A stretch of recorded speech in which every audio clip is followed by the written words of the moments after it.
JLKM के supremo Jairam Mahato ने 14वीं JPSC परीक्षा परिणाम में हुई कथित गड़बड़ियों को लेकर राज्य सरकार और प्रशासन के खिलाफ मोर्चा खोल दिया है।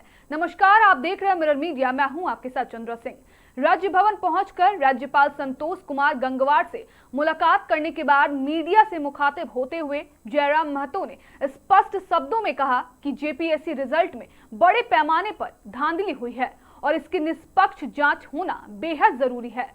उन्होंने हेमंत सोरेन सरकार को सीधे चेतावनी देते हुए 2 दिनों का अल्टीमेटम दे दिया है। उन्होंने कहा, अगर 2 दिनों के भीतर सरकार जेपीएससी रिजल्ट की गड़बड़ियों पर जांच की प्रक्रिया शुरू नहीं कराती है तो हम एक व्यापक आंदोलन की रूपरेखा तैयार कर चुके हैं। छात्रों के हक के लिए अब सड़क पर उतरकर आर पार की लड़ाई लड़ी जाएगी। वहीं जेपीएससी के साथ साथ राष्ट्रीय मुद्दों पर भी जयराम महतो ने तीखे तेवर दिखाए। दिल्ली में नीट पेपर लीक मामले के खिलाफ प्रदर्शन कर रहे छात्र छात्राओं पर हुए लाठीचार्ज और पुलिस कार्रवाई पर उन्होंने गहरा रोष जताया। उन्होंने कहा, अपनी जायज मांगों को लेकर प्रदर्शन कर रहे मासूम छात्रों को जिस बर्बरता से पीटा गया वह लोकतंत्र के लिए शर्मनाक है। उन्होंने दिल्ली में हुई इस घटना की घोर निंदा करते हुए कहा कि युवाओं की आवाज दबाने की कोशिश कभी कामयाब नहीं होगी। इसके साथ ही उन्होंने साफ किया है कि झारखंड के युवाओं के भविष्य के साथ किसी भी कीमत पर खिलवाड़ बर्दाश्त नहीं किया जाएगा और अगर सरकार समय रहते नहीं चेती तो पूरे राज्य में व्यापक आंदोलन का बिगुल फूंक दिया जाएगा। सूचना आप सबों को भी मिली है। इस बार के 14वीं जेपीएससी में कई त्रुटियां सामने आ रही हैं, जिनमें पहली त्रुटि है एक कार्बन कॉपी ओएमआर शीट की है, जिस पर अभ्यर्थी ने मात्र 48 आंसर को ही टिक किया है, यानी गोल घेरा किया। उसके बाद भी अगले राउंड के लिए उनका नाम चयन में है, उनके नाम का रिजल्ट प्रकाशित हुआ है। दूसरी बात है, सबसे महत्वपूर्ण विषय है कि आयोग के सदस्यों का हस्ताक्षर नहीं है। जब उस रिजल्ट में आयोग के सदस्यों का हस्ताक्षर नहीं है, उसके बाद भी जारी होना इस बात को स्वयं दर्शाता है, इंगित करता है कि यह प्रक्रिया अवैधानिक है। साथ ही साथ जिस कंपनी को, जिस एजेंसी को ये टेंडर दिया गया था एग्जामिनेशन करवाने का, वह उत्तर प्रदेश में ब्लैक लिस्टेड है। जो कंपनी उत्तर प्रदेश में ब्लैक लिस्टेड है वो झारखंड में एग्जाम कैसे करवा पा रही है और झारखंड में उसको एग्जाम करने क्यों दिया जा रहा है? तो यानी ये स्पष्ट बातें दर्शा रही कि 14वीं जेपीएससी की परीक्षा है, इसमें कुछ ना कुछ गड़बड़ी, कुछ ना कुछ त्रुटियां, विसंगतियां हुई हैं और उसी को लेकर कल शाम को ही रांची आए हैं। सबसे पहले माननीय मुख्यमंत्री महोदय से सचिवालय में जाकर मिले। कल वन विभाग की समीक्षा बैठक थी। रात 8 बजे मुख्यमंत्री महोदय से हमारी मुलाकात हुई। उनसे मैंने इस विषय में विस्तार पूर्वक बातचीत किया। उन्होंने भी कहा कि इस मामले को हम लोग संज्ञान में ले चुके हैं, इस पर हम लोग गंभीर हैं। उसके बाद रात को 8 बजे माननीय मुख्यमंत्री महोदय से मिलने के बाद आज दिन के 11 बजे महामहिम राज्यपाल महोदय से मुलाकात की है और उनको भी इस मामले से अवगत करवाएं कि आप इस मामले को संज्ञान में लेते हुए फिलहाल जो परीक्षाएं, मुख्य परीक्षाएं होंगी, उनको स्थगित किया जाए जब तक कि इस पर कोई एक जांच न हो जाए।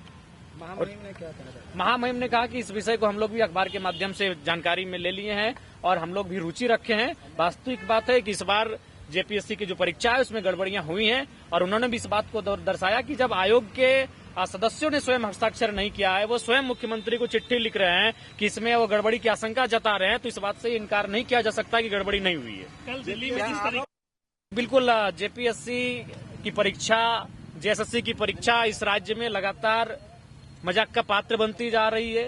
राज्य के 2 बड़े आयोग, 2 बड़े संस्थान जिनको जवाबदेही है, जिनकी जिम्मेदारी है इस राज्य के लाखों युवाओं के सपने को साकार करने के लिए परीक्षाएं आयोजन करने का, और वो लगातार कटघरे में आकर खड़ी हो जा रही हैं। ऐसे में सरकार को गंभीरतापूर्वक विचार करना चाहिए और उन्हें इनकी कार्य प्रणाली में सुधार कैसे हो, परीक्षाएं नियमित कैसे हो, पेपर लीक के मामले ना आए, विसंगतियां ना आए, त्रुटियां ना आए, इस पर गंभीर होकर कार्य करना चाहिए। अच्छा, जैसे राजभवन 2 दिन का अल्टीमेट देंगे, उसके बाद से हम लोग आंदोलन की तैयारी में लग जाएंगे। आज ही हम लोग बैठक करेंगे और आंदोलन की रूपरेखा को तैयार करेंगे। जेएसएससी की एक और मामला सामने आया है, उसमें जो एग्जाम है, एग्जाम के अगले दिन या देर रात एडमिट कार्ड आ रहा है, ये मामला भी उजागर हुआ है। जी, अभी चिंता का विषय है।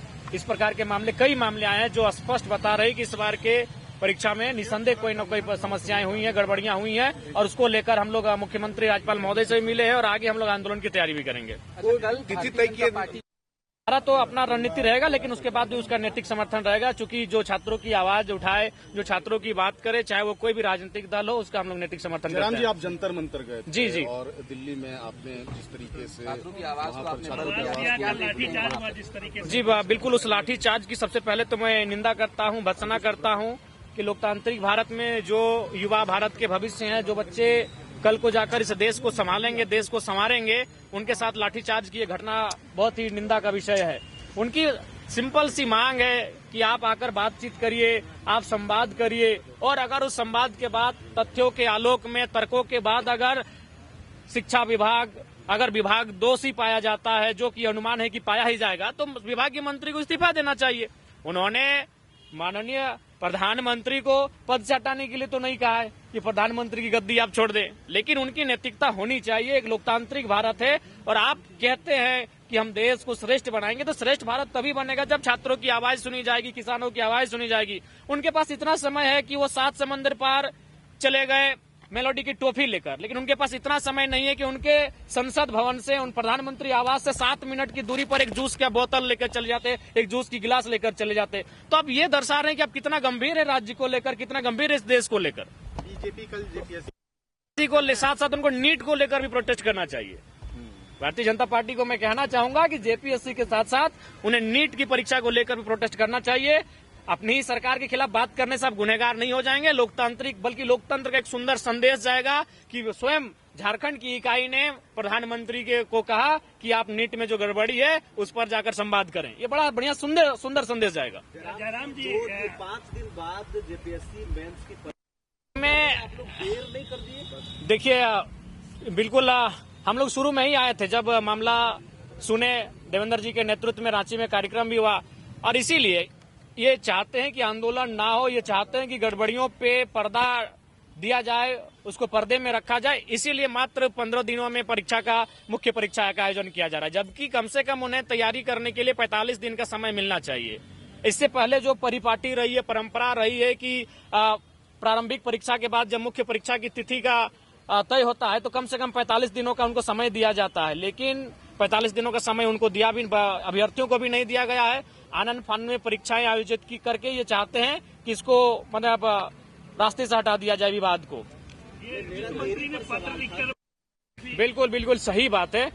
कई पदाधिकारी हैं जो जिले स्तरीय हैं, राज्य स्तरीय पदाधिकारी हैं, जो आपको उचित ठीक से आपसे बातचीत नहीं कर पाते हैं, ठीक से आपकी बातों को संज्ञान में नहीं लेते हैं। तो है ब्यूरोक्रेसी की जो व्यवस्था है, नौकरशाह जो है माननीय मुख्यमंत्री जी के नेतृत्व में, कहीं न कहीं उसमें पारदर्शिता का अभाव है, उनमें उदासीनता दिख रही है और अपने कर्तव्य को लेकर अडिग नहीं है।